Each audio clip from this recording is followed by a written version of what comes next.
اگر پاکستان تحریک انصاف یہ الیکشن نہیں لڑتی تو آنے والی اسمبلی میں پاکستان تحریک انصاف کا کوئی کردار نہیں ہوگا. یعنی وہاں پہ جو ایوان بنے گا, جو اسمبلی بنے گی, اس میں تحریک انصاف نہیں ہوگی, اپوزیشن ہوگی ہی نہیں. نون لیگ اور پیپلز پارٹی آپس میں مل کے ہی حکومت اور اپوزیشن بنا لیں گے. مسلم کانفرنس ان کے ساتھ ہوگی, فضل الرحمان صاحب بھی ان کے ساتھ ہوں گے, تو یہ خود ہی فیصلہ کر لیں گے کسی نے حکومت میں بیٹھنا ہے اور کس نے اپوزیشن میں بیٹھنا ہے. آئی پی پی ان کے ساتھ شامل ہو جاتی ہے. آپ کو پتا ہے ان کو بھی سیٹیں سوٹیں آج کل دے دی جاتی ہیں اسٹیبلشمنٹ کی جانب سے, ان سے جو وعدے کیے گئے ہیں. تو معاملہ یہ ہے کہ اسمبلی بالکل خالی ہو جائے گی تو اس میں عملی طور پہ اپوزیشن نہیں ہوگی اگر پاکستان تحریک انصاف بالکل ہی اس ایوان کے اندر شامل نہیں ہوتی. دوسری ایک اور بات ہے کہ کیا پاکستان تحریک انصاف بائیکاٹ کرتی ہے تو اس سے اسٹیبلشمنٹ کو کوئی فرق پڑے گا؟ تو اس میں اسٹیبلشمنٹ کو کوئی فرق نہیں پڑے گا. حالانکہ یہ الیکشن لیجٹمیٹ نہیں ہوں گے. اگر تحریک انصاف بائیکاٹ کر کے اس الیکشن سے باہر چلی جاتی ہے تو فرق تو پڑنا چاہیے, لیکن عملی طور پہ اسٹیبلشمنٹ اتنی ڈھیٹ ہو چکی ہے کہ انہیں اس سے فرق ہی نہیں پڑے گا. وہ بڑے آرام سے آپس میں کھیل کھول کے نورا کشتی کر کے ایک آدھی حکومت بنا کے کٹ پتلی وہ بٹھا دیں گے. تو عوام کی الیکشن میں دلچسپی تو ختم ہو جائے گی بالکل ہی جب پاکستان تحریک انصاف بھی باہر ہو گئی. الیکشن ہی متنازع ہو جائے گا. مگر جو موجودہ مسلط رجیم ہے یا اسٹیبلشمنٹ ہے انہیں اس سے کوئی فرق نہیں پڑے گا, بالکل کوئی فرق نہیں پڑے گا.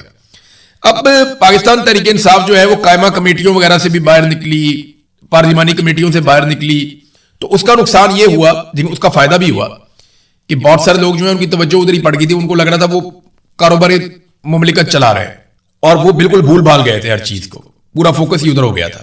اب عمران خان صاحب نے تو ہٹایا تھا اس لیے کہ ذرا پولیٹیکل سائڈ پہ آؤ, لیکن وہاں اب حکومت جو بھی قانون سازی کرتی ہے اس کے بارے میں پتہ ہی نہیں چلتا پاکستان تحریک انصاف کو.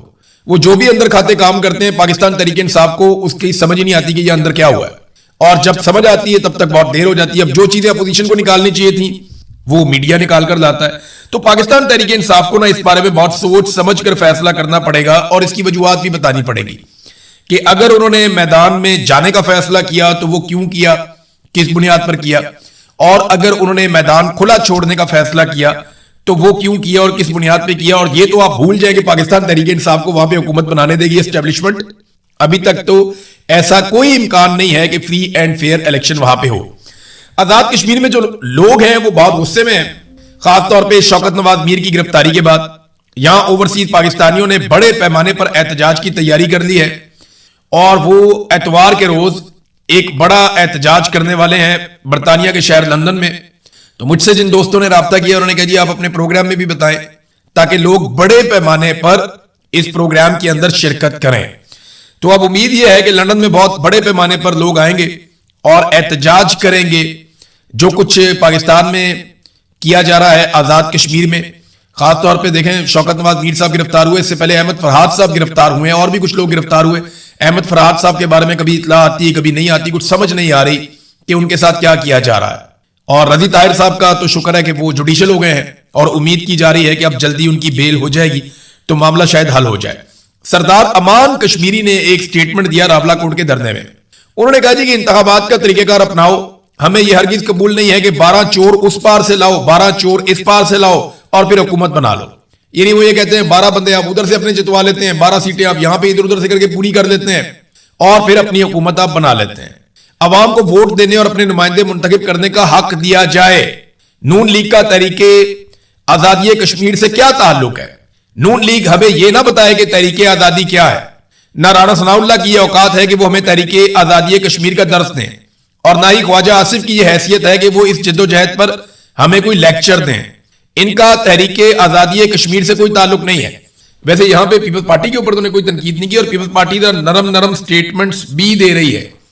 مثال کے طور پہ جو یہ خبر ہے میرے پاس, یہ جیو پہ چھپی ہوئی ہے, یہ جو وزیر اعظم آزاد کشمیر اس وقت ہے فیصل راٹھور, جنہوں نے کلعدم قرار دیا جوائنٹ عوامی ایکشن کمیٹی کو, جن کے بعد اختیارات ہیں, جنہوں نے چاروں کے سر کے اوپر انعام بھی رکھا, جن کی حکومت نے 4 رہنماؤں کے سر کے اوپر انعام رکھا گیا, جن میں سے اب ایک جبری طور پہ لاپتہ ہے, یعنی ان کا کچھ پتہ نہیں ہے, گرفتاری نہیں ڈالی گئی, نہ ہی کسی عدالت میں پیش کیا گیا شوکت نواز میر کو, اور یہ اب ایک نارمل چیز پاکستان میں سمجھی جا رہی ہے. تو مہاجرین کی نشستوں کا خاتمہ کوئی شکوہ یا گلہ نہیں ہے, ایک جائز مطالبہ ہے. اب یہ کہنا شروع ہوگی پیپلز پارٹی, یعنی پیپلز پارٹی پہلے کسی اور طرف کھڑی تھی, اب وہ یہ کہہ رہی ہے بالکل جائز گلہ ہے, مہاجرین کی نشستوں کا خاتمہ ہونا چاہیے. وہ یہ کیوں کہہ رہے ہیں؟ وہ یہ اس لیے کہہ رہے ہیں کہ زیادہ سیٹیں پنجاب میں مریم نواز کی حکومت ہے, اور مریم نواز پنجاب سے زیادہ سیٹیں چھین لے گی طاقت کے بل بوتے پہ, اور وہ پیپلز پارٹی کو نہیں ملے گی. تو پیپلز پارٹی کو یہ سمجھ آ گئی ہے کہ اگر حکومت بنانی ہے تو آزاد کشمیر والوں کو راضی کرو، اور پی ٹی آئی جو ہے اس کو گیم سے باہر تو ویسے ہی اسٹیبلشمنٹ نے کر لینا ہے، تو ایک حکومت تو بن گئی گلگت بلتستان میں، تو ایک اور آزاد کشمیر میں حکومت بنا لیتے ہیں، اور ہو سکتا ہے اسٹیبلشمنٹ آزاد کشمیر میں بھی پیپلز پارٹی کو حکومت بنا کر دے دے۔ آنے والے دنوں میں آپ بلاول اور زرداری کے منہ سے اسٹیبلشمنٹ کی کافی اور تعریفیں بھی سنیں گے۔ ناظرین، ہم کافی عرصے سے بات کر رہے تھے بھارت نے پاکستان کا پانی روکا ہوا ہے۔ میں وقتاً فوقتاً اس کے اوپر بات کرتا ہوں، لوگوں کو بڑی آگ لگتی ہے، غصہ آتا ہے کہ اس پہ بات کیوں کرتے ہیں۔ میں D G I S P R کا وہ سٹیٹمنٹ بھی سناتا ہوں، میری فوج کے ترجمان ہے کہ تم ہمارا پانی بند کر دو گے، ہم تمہارا سانس بند کر دیں گے۔ تو اس بات کو بڑا مائنڈ کیا جاتا ہے، لیکن اب شکر ہے کہ گزشتہ ایک ہفتے سے حکومت نے ہوش کے ناخن لیے ہیں اور اس پر بات کرنا شروع کی ہے۔ میں لمبے عرصے سے خبردار کر رہا ہوں، اور یہ میں کئی سالوں سے خبریں دے رہا ہوں۔ جب انڈیا نے پاکستان کے پانی کے اوپر کوئی نیا منصوبہ شروع کیا، میں نے سب سے پہلے ریسرچ کر کے اس کے اوپر خبر دینے کی کوشش کی۔ جب اس کے بارے میں ایک چھوٹی سی خبر بھی آئی تو میں نے پوری تحقیق کر کے ایک ایک چیز قوم کے سامنے رکھی۔ یہ ہمیشہ سے میں کرتا ہوں، اور اب یہ سلسلہ بہت تیزی سے بڑھ گیا۔ انڈیا بڑے بڑے منصوبے بنا رہا ہے اور جہلم اور چناب کو فارغ کرنے والا ہے۔ دریائے سندھ کے اوپر اس کا بہت بڑا امپیکٹ آئے گا، اور یہ بات پورا پاکستان جانتا ہے۔ تو پہلی مرتبہ اب ان کو ہوش کے ناخن آئے تھوڑے سے، اور سندھ طاس معاہدے کے اوپر انہوں نے جناب یک طرفہ قسم کی کانفرنسز بلانا شروع کر دی ہیں۔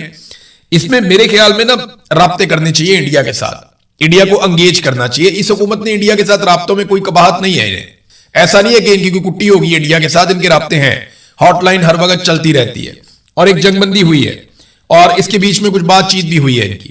تو انڈیا کے ساتھ رابطے کریں، جو ثالث موجود ہیں یہ سندھ طاس معاہدے کے، تو وہ ان ثالثوں اور ضامنوں کے ساتھ بات چیت کی جائے، انہیں ہوش دلایا جائے۔ ہر فورم پہ پاکستان کو جانا چاہیے۔ لڑائی جو ہے وہ کسی بھی مسئلے کا آخری حل ہو سکتا ہے، اور لڑائی کبھی بھی مسئلے کا حل نہیں ہوتی، لڑائی خود ہی ایک مسئلہ ہوتی ہے، لیکن بعض اوقات لڑائی کے بعد مسئلے کا حل نکل آتا ہے، جب دونوں فریقین کو ہوش آتی ہے کہ لڑائی میں کافی نقصان ہو گیا۔ تو لڑائی تو مسئلے کا آخری حل ہوتا ہے، بات چیت کریں، ڈائیلاگ کریں، بیٹھے کسی طرح قائل کریں، کچھ بھی کریں، لیکن پاکستان کا پانی پاکستان کو ملنا چاہیے۔ اور اگر اب کوئی لڑائی ہو جائے یا کوئی کاروائی ہو جائے نا، تو پھر پاکستان کو اب 70 سال سے جو قوم کے ساتھ وعدے کیے گئے نا وہ پورے کرنے چاہیے۔ یعنی سیاچن انڈیا نے چھین لیا، کارگل پہ انڈیا نے قبضہ کر دیا، تو پاکستان کی تو زمینوں پہ انڈیا نے قبضہ ہی کیا ہے پاکستان بننے کے بعد سے لے کر اب تک۔ تو اب پاکستان کی باری ہے، پاکستان کو جو ہے وہ کشمیر کو آزاد کروانا چاہیے۔ پاکستان کی فوج نے 70 سال سے وعدہ کیا ہوا ہے کہ کشمیر کو ہم آزاد کروا کر دیں گے، تو وہ بھی کرنے پر لگے ہاتھوں جب بھی کبھی کوئی معاملہ چھڑے تو۔ اور دوسرا جو ہے وہ پاکستان کے پانی کے اوپر جتنے بند ہیں پھر وہ ختم کیے جائیں، تاکہ پاکستان کا پانی پاکستان میں بغیر کسی رکاوٹ کے ایک فلو کے ساتھ آ سکے۔ ناظرین، تیل مہنگا ہو جاتا ہے نا پاکستان میں، ایک عجیب و غریب چیز میں آپ کو بتاتا ہوں۔ اب تیل سستا کرنے کے لیے حکومت تیار ہی نہیں ہے، وہ ایک کے بعد ایک ٹیکس اس کے اوپر لگاتے چلے جا رہے ہیں۔ کوئی انوائرمنٹل لیوی ہے اس کو بھی بڑھا دیا انہوں نے، یعنی کسی صورت بھی عوام کو ریلیف دینے کے لیے یہ حکومت تیار نہیں ہے۔ عالمی منڈی میں تیل کی قیمتیں جنگ سے پہلے والی صورتحال سے بھی نیچے چلی گئی ہیں، لیکن پاکستان میں نہیں۔ جنگ ہو جائے نا، عالمی منڈی میں تیل مہنگا ہو جائے، تو پاکستان میں اس کے اثرات 24 گھنٹے میں آتے ہیں۔ عالمی منڈی میں تیل مہنگا ہو گیا تو پاکستان میں 24 گھنٹے کے اندر تیل مہنگا ہو جاتا ہے، لیکن عالمی منڈی میں تیل سستا ہو گیا تو پاکستان میں اس کے اثرات 3 ہفتے سے 1 مہینے کے بعد آتے ہیں۔ ہم پاگل ہیں، ہمیں سمجھ نہیں آتی پاکستانیوں کو۔ یعنی وہاں مہنگا ہوتا ہے تو آپ 24 گھنٹے میں یہاں مہنگا کر دیتے ہیں، وہاں سستا ہوتا ہے تو آپ کو سستا کرنے میں 3 ہفتے سے 1 مہینے تک موت پڑ جاتی ہے کہ جناب ہم نے سستا نہیں کرنا۔ تو عجیب و غریب قسم کے جیب قطرے جو ہیں وہ پاکستان کے اوپر اس وقت مسلط ہیں۔ ناظرین، یہاں پہ ایک فیکٹ ہے جو پیش کیا ڈاکٹر ہمایوں محمد صاحب نے۔ یہ فیکٹ میں پہلے آپ کو بتا چکا ہوں، لیکن آپ کو میں یاد دلاتا رہتا ہوں کہ آئی پی پیز کا جرم پاکستان کے ساتھ شریف خاندان نے سب سے بڑے پیمانے پر کیا۔ عمران خان صاحب نے اپنے دور حکومت میں کچھ چیزوں کو روکا اور فکس کیا۔ اگر عمران خان صاحب 2021 میں آئی پی پیز کے ساتھ بات چیت نہ کرتے اور ڈالر ریٹ 148 کے اوپر فکس نہ کرتے تو آج صورتحال پتہ کیا ہوتی؟ یہ میں آپ کو بتاتا ہوں۔ ہوا یہ تھا عمران خان صاحب کے دور حکومت میں کہ ڈالر تو مہنگا ہوتا چلا جا رہا تھا اور اس نے 200-250 تک پہنچنا تھا۔ عمران خان صاحب کے دور میں جب ڈالر کا ریٹ 175 تھا تو عمران خان صاحب نے آئی پی پیز کو اس بات کے اوپر قائل کر لیا اور ان کے ساتھ معاہدہ کر لیا کہ آپ 148 پہ فکس کر دیں، ڈالر چاہے 500 کا بھی ہو تو آپ کو 148 کے حساب سے پیمنٹ کی جائے گی۔ کیونکہ نواز شریف صاحب نے تو ڈالر کے ریٹ پہ دیا تھا، ان کو پتا تھا 300 تک ڈالر جائے گا تو منافع ہی منافع آئی پی پیز کا، کمیشن ہی کمیشن، موجیں ہی موجیں۔ لیکن عمران خان صاحب نے اس کو 148 پہ فکس کر دیا اور اب جب ڈالر 250 روپے کا یا اس سے زیادہ قیمت کا ہے، لگ بھگ 300 روپے کے آس پہنچا ہوا ہے، تو نتیجہ پتہ کیا نکلنا تھا؟ اگر عمران خان صاحب یہ ڈالر ریٹ 148 پہ فکس نہ کرتے تو آج پاکستان کے اوپر 2500 ارب کے بجائے 5000 ارب چڑھتا ہر مرتبہ، اور پاکستانیوں کو یہ پے کرنا پڑتا۔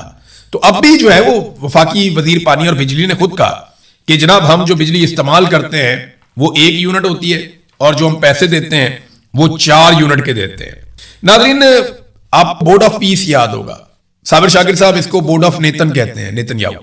تو بورڈ آف پیس جو بنایا گیا تھا اسرائیل کی سپورٹ کے لیے امریکہ کی جانب سے، پاکستان اس کا حصہ بنا، آپ کو اچھی طرح یاد ہوگا۔ اب وہ متحرک ہو گیا بہت تیزی سے اور وہ اپنا کام شروع کر چکا ہے۔ بورڈ آف پیس کے تحت بہت سارا جو دفاعی ساز و سامان ہے، گاڑیاں ہیں، اکوپمنٹ ہے، وہ غزہ میں پہنچایا جا رہا ہے، اور آنے والے دنوں میں یہ ایک رپورٹ میرے پاس موجود ہے، اس کے مطابق فلسطینیوں کو محصور پناہ گاہوں میں دھکیل دیا جائے گا اور فلسطینی وہاں پہ بند ہو جائیں گے، اور یہ پورا جو ایریا ہے نا غزہ کا، یہ ایک عجیب جنگل بن جائے گا۔ یعنی یہاں پہ جو امیروں کے علاقے ہیں وہ ڈیولپ کیے جائیں گے، بہت مہنگی مہنگی بلڈنگز بنائی جائیں گی، بہت دور دراز سے لا کے لوگوں کو بسایا جائے گا، تو یار ریئل اسٹیٹ کا ایک کاروبار ہوگا۔